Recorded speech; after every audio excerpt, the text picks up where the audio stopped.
It's debatable with Mark Gray here on MLBBro.com.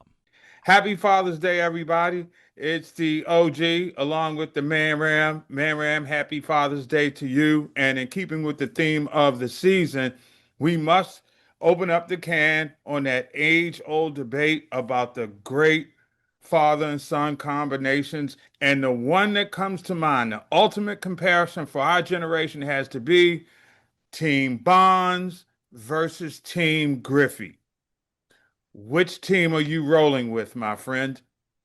I'm always gonna go with the Griffeys, man. That's just what I grew up in. Not that I didn't grow up with Bonds, obviously. There's some overlap there, but Griffey in the 90s, man, when I was coming up, my formative years as baseball, like Griffey was the guy. Like I know there's some young baseball fans that may be listening to this, but like if there ever was someone that was comparable in the 90s to Michael Jordan, it was Ken Griffey Jr. Like he was everywhere. He was the poster boy. Some would argue that baseball needs to have another Ken Griffey Jr. like figure in the game. But no, I'm gonna go with the Griffeys, man. And that's all due respect to the Bonds family and what they've done and the Bonds player.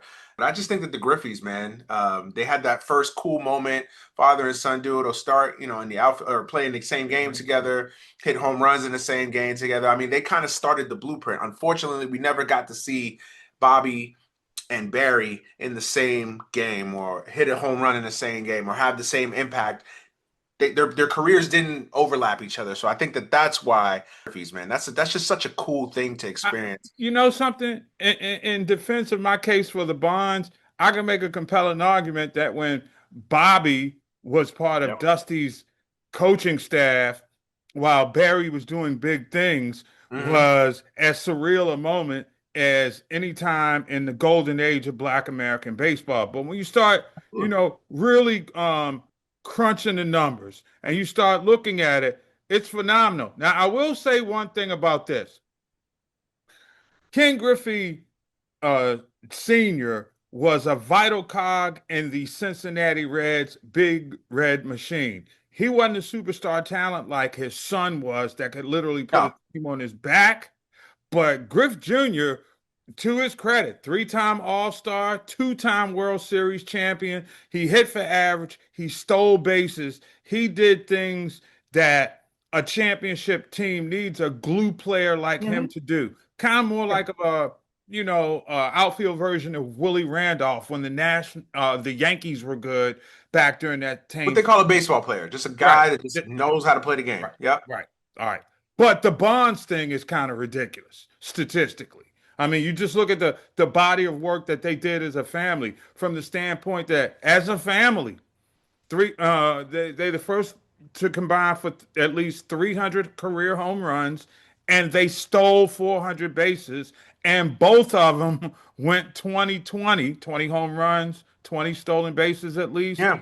in 10 different seasons. This is an incredible argument. I'm gonna tell you why I'm rambling a little bit because how do you judge? Everything is relative here, right? Yeah. However, Ken Griffey Sr. was the only one of this quartet that won a World Series or two. And I think that Yeah. that has to count for something in this argument. It does, and I love that you brought up the stats. Listen, there's no denying that Bobby Bonds was a better individual player than Ken Griffey Sr. Now we splitting hairs with Barry Bonds and Ken Griffey Jr. Listen, you ask me today, I'm gonna go with Ken Griffey Jr. You ask me on Sunday, I may go with Barry Bonds. It's honestly your preference. It's like you can't choose. It's like choosing between your two sons, right? The Griffeys just laid the blueprint and the foundation and just did it the coolest. So that's why I'm gonna go with the I think that there it is right there. They did it the cool way, right? They were yeah. they were a lot more warm and opening up to it. And I think a media had a lot to do with the fact Yeah. that Barry, as a young child, saw the way that his father was Yeah. treated by the media, and he became reclusive. So oftentimes, the media that's supposed to make you or break you Yeah. tried to break him. And to his credit, he played through all that, put up absolutely sick numbers, Yeah. and was ultimately able to get his team to a World Series. Uh, Ken Griffey, Oh, and Senior was listen. fortunate to go to two, but Yeah. Barry did at least get his team there, which is something his dad did not do. But I guess the Griffeys were the faces that America could buy into because they didn't create the perception of defiance Whereas with both Bobby and Barry, there was always that us against the world type thing. But take all I'll end those with, intangibles out, I'm still rolling with them. I'll end with this. The Bonds family walks so the Griffeys can run.